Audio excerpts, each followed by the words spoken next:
May mga bagay na classic na talaga tuwing holiday season, no? Nariyan ang mga ilaw na kumukuti-kutitap. Ang pagkain na bibingkat puto bombong pagtapos magsimbang gabi. At syempre, ang mamasyal kasama ang pamilya at barkada.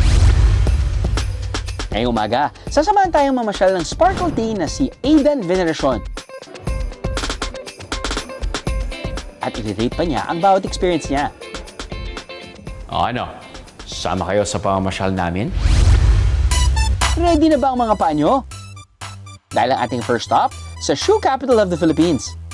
Welcome to Marikina. Nadagsa ngayon sa samot-saring mga pailaw at pasyalan. Kaya naman, samahan nyo ako mga nasubukan at i-rate natin ang mga rides dito. Tara! Taas kamay ng mga suki noon sa perya. May fun experience din ba kayo sa iconic na Caterpillar? Hindi ito insekto ha, kundi itong mala roller coaster ride na ito. 8 out of 10, very nostalgic lang ng feeling niya kasi parang I used to do this with my cousin na bata and sa mga tita-tita ko na matatakotin at tuloy kaya na nasakyan, kaya good to for everyone. Mapapa-throwback nga rin ang mga hilig sa swing sa playground. Pero kayanin kaya ng puso nyo ang higanting swing na ito? Na unti-unting bumibilis. Asus! Kaway-kaway sa mga tuwang-tuwa dyan habang pinapaikot. Ahem! Woo! Grabe mga nahilo ako doon. Ito yung mga rides na iniiwasan ko pero nag-enjoy ako. I'll give this siguro 7.5 out of 10. Ngayon, oras na para subukan ng mga mas nakalululang rides.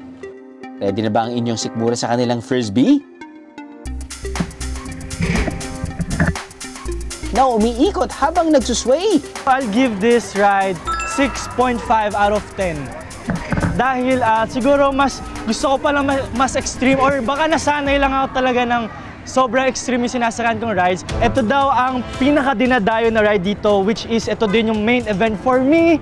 At ito, medyo kinakabahan ako na excited kasi naalala ko the last time na nag-ride ako sa ganitong rides, nagsuka ako.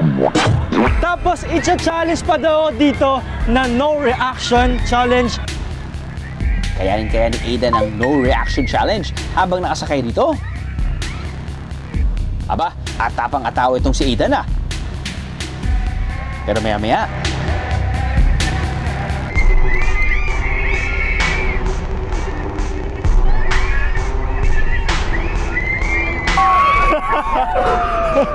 Hindi ko... Wala na, nag-react na ako.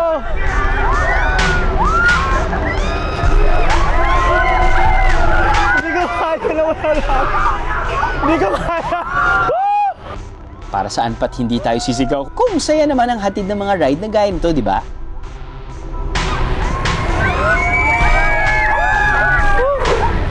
Solid 10. 10 out of 10. Alam nyo bang ang mga Amerikano ang nag-introduce ng perya sa ating mga Filipino noong 20th century? Ang kaibahan nito sa mga amusement park, nakakalas at madaling itayo uli ang perya. From one town to another. Mahigit 2 dekada ng pabalik-balik dito sa Marikina ang peryang ito. At bumibida sila rito mula October hanggang January. Tumbling naman tayo dito sa Cavite, kung saan may bago raw atraksyon na ibibida ang mga Caviteño. Sa isang mall, nakatayo sa alfresco area ang interactive installations na ito. Sa gitna naman, makikita ang 30-foot prism trees na binibigyang kulay ng laser lights habang sumasabay sa music. Pwedeng-pwedeng mag-TikTok ang mga katulad kong Gen Z. Sa Shapes of Harmony. Aba, achieved ang K-pop vibes. Gina-giring umaura at rumampa sa Pipes of Positivity na may makukulay na ilaw. Dance to the beat of your favorite song dito sa Drums of Vibrance.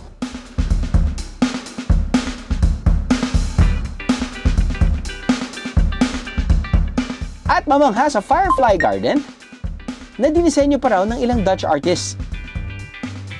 O ha, main character kayo niyan kapag pinost niyo yan sa inyong social media. Samantalang ang Bells of Playfulness, pwedeng sakyan ng mga bisita. And the fresh air, perfect na perfect sa mga family at sa friends. Hindi naman kailangan gumastos ng malaki para makapasyal this holiday season. Mas mahalaga ang quality time na kasama natin ang mga mahal sa buhay. Dahil wala itong katumbas na halaga. Aha!